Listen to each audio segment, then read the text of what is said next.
उत्तराखंड में कुछ ही समय शेष है चुनावी संग्राम की शुरुआत के लिए, जिसकी फतह होगी सत्ता भी उसी की होगी। लेकिन सत्तासीन भाजपा के कुछ नेता शायद एकजुटता का फॉर्मूला भूल गए हैं, खासकर वन और ऊर्जा मंत्री डॉक्टर हरक सिंह रावत, जिनके विवाद है कि थमने का नाम नहीं ले रहे। भाजपा विधायक दिलीप रावत 3 दिनों में 2 बार हरक सिंह रावत के खिलाफ मुख्यमंत्री को पत्र भेज चुके हैं। उन पर स्वीकृत कार्यों में अड़चन डालने का, भ्रष्टाचार करने का, दबाव बनाने का, मनमानी करने का और तो और जब दिल में आए पार्टी की धमकी देने का आरोप है। क्यों बन रहे हैं हरक सिंह रावत भाजपा के कलह को सतह पर लाने की वजह, समझिए विस्तार से।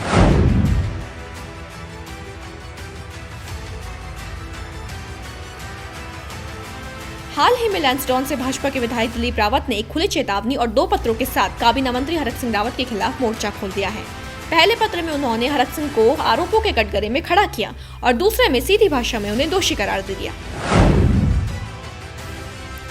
दिलीप रावत ने 28 दिसंबर को मुख्यमंत्री पुष्कर सिंह धामी को एक पत्र लिखा था, जिसमें उन्होंने वन विभाग में व्याप्त भ्रष्टाचार की उच्च स्तरीय जांच कराने की मांग उठाई थी।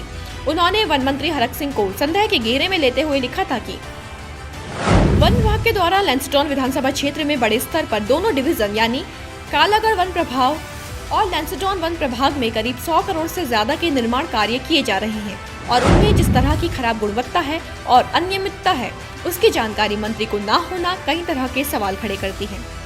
इतना ही नहीं, दिलीप रावत ने दोनों डिवीजन में अवैध खनन को लेकर भी सवाल उठाए और मुख्यमंत्री को शिकायत पत्र लिखकर पूरे मामले की निष्पक्ष जांच की मांग की। लेकिन इससे पहले कि एक पत्र का मसला सुलझता, दिलीप रावत ने शुक्रवार को हरक सिंह रावत के नाम का दूसरा लेटर बम छोड़ दिया। दरअसल शुक्रवार को दिलीप रावत ने फिर एक पत्र सीएम के नाम लिखा। इसमें उन्होंने वन मंत्री पर लैंसडॉन क्षेत्र की उपेक्षा और स्वीकृत कार्यों में अड़चन डालने का आरोप लगाते हुए केटीआर का कार्यालय लैंसडॉन से संचालित करने और विद्युत वितरण खंड नैनीडांडा में अधिशासी अभियंता की तैनाती करने की मांग उठाई। उन्होंने लिखा, 12 दिसंबर को मुख्यमंत्री पुष्कर सिंह धामी ने पटौटिया डांडा डिग्री कॉलेज में आयोजित कार्यक्रम में कार्यालय का लोकार्पण किया था। लोकार्पण के 20 दिन बाद भी ईई की तैनाती नहीं हो पाई है। ऊर्जा निगम के प्रबंध निदेशक से वार्ता करने पर उनकी ओर से गोलमोल जवाब दिया जा रहा है। उन्होंने आरोप लगाया कि ऊर्जा मंत्री डॉक्टर हरक सिंह रावत के दबाव के कारण नियुक्तियां डाली जा रही हैं। रही बात केटीआर का कार्यालय लैंसडॉन से संचालित करने की, तो इस पर दिलीप रावत लिखते हैं कि पूर्व में केटीआर का प्रभागीय कार्यालय लैंसडॉन से संचालित होता रहा है। कुछ दिन पूर्व वन मंत्री के दबाव में इसे कोटद्वार शिफ्ट किया जा रहा था, जिसे उनके और स्थानीय जनता के विरोध के कारण रोक दिया गया। लेकिन केटीआर का कैंप कार्यालय कोटद्वार से ही चलाया जा रहा है। लैंसडॉन में केटीआर का प्रभागीय कार्यालय निष्क्रिय पड़ा है। कहा कि 3 वर्ष पूर्व सेवा योजन कार्यालय को भी कोटद्वार शिफ्ट किया जा रहा था। उनके विरोध को देखते हुए बाद में इसे भी रोका गया। वर्तमान के उनके प्रयासों से सेवा योजन कार्यालय जहरीखाल में शिशु मंदिर के भवन में संचालित हो रहा है।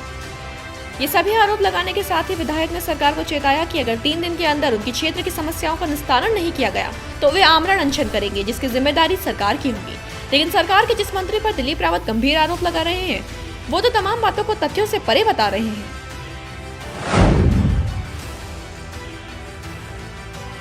इस पूरे प्रकरण में हरक सिंह रावत की प्रतिक्रिया इस तरह की रही कि चंद शब्द कहकर वो मामले को रफा दफा करते दिखे।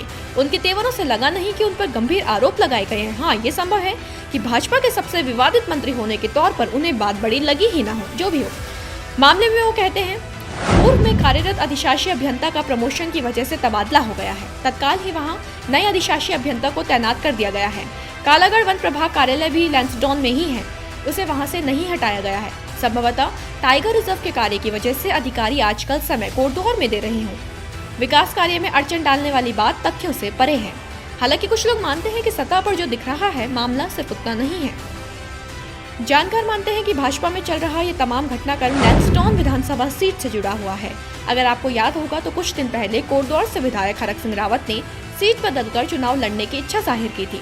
उन्होंने 4 विकल्प सरकार के आगे रखे थे, जिसमें से एक लैंसडॉन भी था। जानकारों की माने तो ये सीट का ही घमासान है, जिसके लिए एक ही पार्टी के 2 चेहरे आपस में भिड़ गए हैं।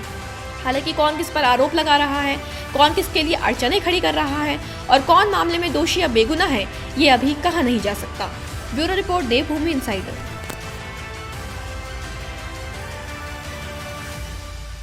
आज ही डाउनलोड करें देवभूमि इनसाइडर ऐप।